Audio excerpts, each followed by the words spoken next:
Hey, it's Timmy O'Neill, and we're live from Winter Market 2015. We're so live, it's live from OR. We're sitting here with Kevin Jorgeson. Kevin, how are you doing? I'm great. Welcome back and welcome down from the big climb. Thank you. Ladies and gentlemen, Kevin Jorgeson, give it up. Woo! Yeah. We'll just get that out of the way right away. So a year ago, you're on Live from OR, and you're here with John Long, legendary climber, has climbed El Capitan many, many times, and we're having a discussion around this impossible dream called the Dawn Wall. And we're talking about, is it possible? Well, as it turns out, it is. And now fast forward a year, you're here on the show to talk about it. Now, you had never climbed El Capitan before. No. And how many times have you climbed El Capitan since beginning this process with Tommy? 0. Okay, so that was your first time. Topping Really? out last week was the first time I climbed El Cap. Going up there and having it be your first time to be the Dawn Wall. High five, Yeah. dude. That's sick. And so what makes the Dawn Wall such an impossible climb?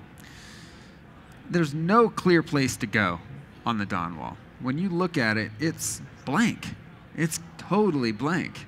So that's what was so revolutionary about Tommy looking at that wall and saying, maybe this could be free climbed. It is completely audacious to look at that and think that it could go.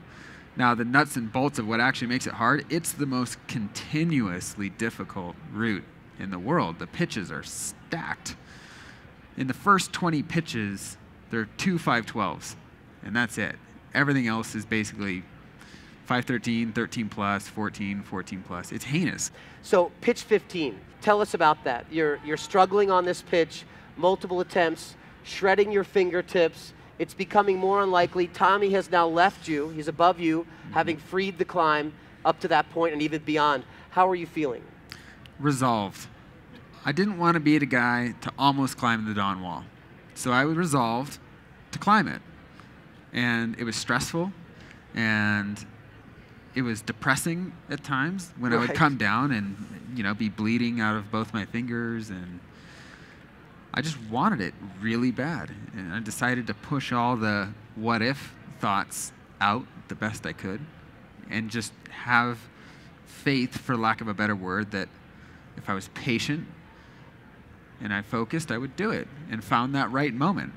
Doing pitch 15 was magical. You know when you imagine what you want it to feel like when you do a project where you're solid, you're just solid, and you're calm, and you're executing perfectly. You don't feel weightless. It's not like this imaginary experience. And you're not out of body experience. No, you're the most in body ever. Right in there, but you're solid. You're not quaking. You're not just getting by. It's just you're executing, and that's exactly how it came together. All the way to the last move, it just felt solid, and it was the coolest, one of the most relieving feelings. I had to always take things one day and one pitch at a time, right? It's like I couldn't think about the dyno and the hard corner above it and the 4 13-plus pitches to get to Wino. It was, I need to get through pitch 15. Yeah. And as soon as I did that, we, celebrated for a second, pulled the portal edge over to the base of that pitch, and started throwing down on the dyno. Was it first try? No, not at all. Not at all. The last time I had worked on the dyno itself was maybe a month and a half prior that season. So I didn't really have the muscle memory totally intact. And so you have a crew with you on the wall. Brett's up there, Brett Lowe from Big Up Productions. Corey Rich is up there. How does it feel to have so much attention on you guys as you're flying through the air? You hear the sound of the photographer taking the picture. Does that all disappear, or what's happening? Yeah, you hear nothing. There's no one in the meadow. There's no one. You don't even notice your belayer, for that matter. You're just climbing.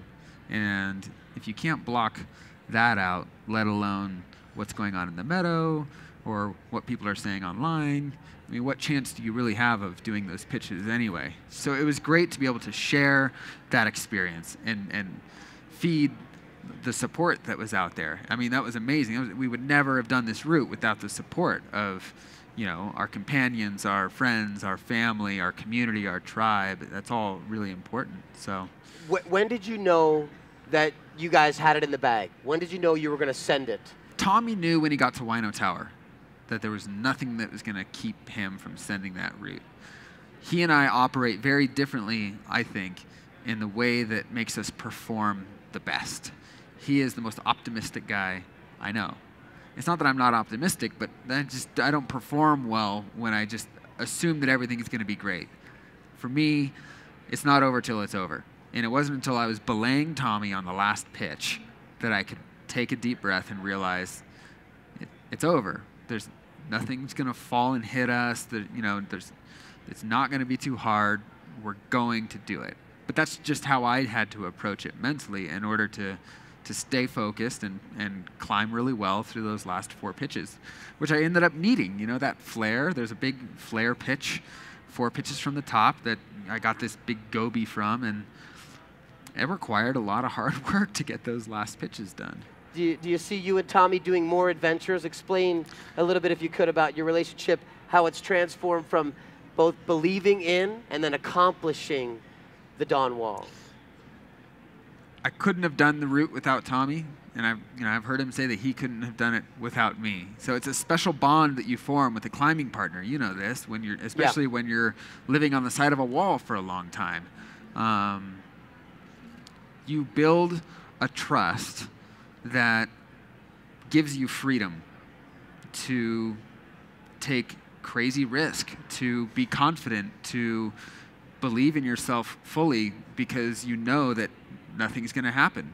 You know that your partner has your back. And that's a special partnership. That's a special bond that you form with someone. And Tommy and I have that, and we had it on the Dawn Wall, and without it, the route's impossible. What does it feel like to become such an uber legend? You're like, yeah, I'm going to climb El Cap my first time, put up the Dawn Wall, and then be this guy that's forever going to be synonymous with this incredible moment in adventure sports, in particular with climbing. What is it like to become just like that, with a lot of hard work, of course, but now having completed it? It's crazy. It's crazy. It's nuts, I right? literally say that. I literally say that like 300 times a day. I just find myself shake my head. How did this happen? This is so crazy. It was I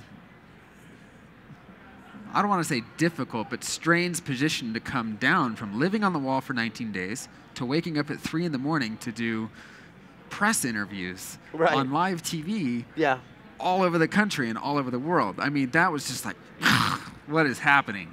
So it really made me think, what's it mean to be a part of this little news cycle? You know, I'd be happy if nobody knew about it except the people that were supporting us from the beginning. But the world is now watching. What are they going to remember about this thing? Not just a week from now, but years from now. And that's what kind of got my wheels turning about asking, what is it that captured everyone's imagination about this project? And, you know, we had a lot of rest days on the wall, so I was thinking about it. For me, I think it's the perfect canvas that conveys everything we love about climbing. Dreaming big, adventure, partnership, teamwork, trying hard, hopefully success. All these things that you don't have to be a climber to appreciate. Some people are going to connect to the struggle. Some people are going to connect to the teamwork. Some people are going to connect to the dream. And you have no idea. You can't possibly predict how people are going to engage with it. But this is our passion. This is what makes us get up in the morning. And it doesn't have to be climbing. Any young guy or gal thinking about the lifestyle they want to live, whether that's through photography or who knows what, just follow that. Don't compromise. And you don't know the outcome. No. Right? I mean, last year we're like, is it going to go? Is it going to go? And working and working and working and following through. That's the hardest part. It's not knowing. Not knowing. Why? I mean, it's the abyss, right? It's the abyss of the future. You don't know what's coming. No. It is. And that was probably the crux of the Dawn Wall in general, was how long of a process this was. We didn't know if we were going to do it this year or next year or the year after that, but we had to keep following that dream and that passion, and trust that it's going to happen. I mean, it's okay to get frustrated and for it to be hard and for there to be low moments. You know, it's not a cakewalk. I mean, the Dawn Wall was a lot of work. We fell thousands of times more often than we sent. And you only had to send once to do it. So how about the movie? I mean, this was being heavily recorded, filmed since the beginning, right? Since Right. 2007. Yep. It's going to be an incredible deep look into this ordeal. When can we expect to take a look at it? I imagine that it'll be coming out in the fall, but you'll have to, don't hold me to it, but I think it's coming out in the fall. And that'll be, again, a partnership between Big Up Productions and Sender Films, Correct. most likely part of that Real Rock film tour. That's what I expect, yeah. Well, cool, Kevin. Great to talk with you, brother. Thanks so awesome. much. Congratulations. Kevin Jorgeson, everybody, please, a round Thanks. of applause. Give it up. Way to keep kicking butt, dude. We need to have a beer together. This is Timmy O'Neill. Thank you all for being here. Signing off live from OR, Winter Market 2015.